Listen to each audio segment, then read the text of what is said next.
বাসাবাড়িতে metre লাগাতে এসে যারা লাগায় তারা যদি কিছু টাকা নেয়, এতে কি গুনাহ হবে? এটা কি হারাম কামাইয়ের ভিতরে পড়বে? ওই টাকা দেওয়া কি জায়েজে বা তারা কি নেওয়া জায়েজে?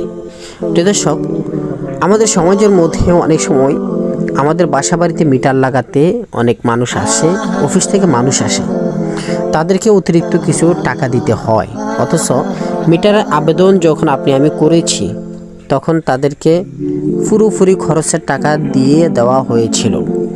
তারা যেই অ্যামাউন্ট দাবি করেছে তা তাদেরকে পুরোপুরি দেওয়া হয়েছে।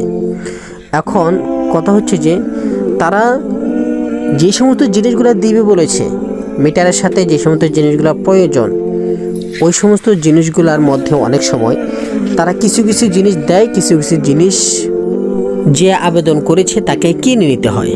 এটা তো হারাম নাজায়েজ, 1 নম্বর।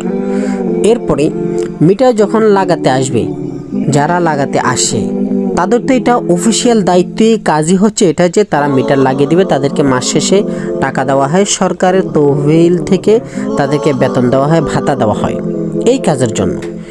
এরপরও তারা মিটার লাগাতে এসে যদি অতিরিক্ত কোনো টাকা নেয়, তাহলে এটা অবশ্যই ঘুষের মধ্যে পড়ে যাবে, অবশ্যই এটা হারামের মধ্যে পড়ে যাবে।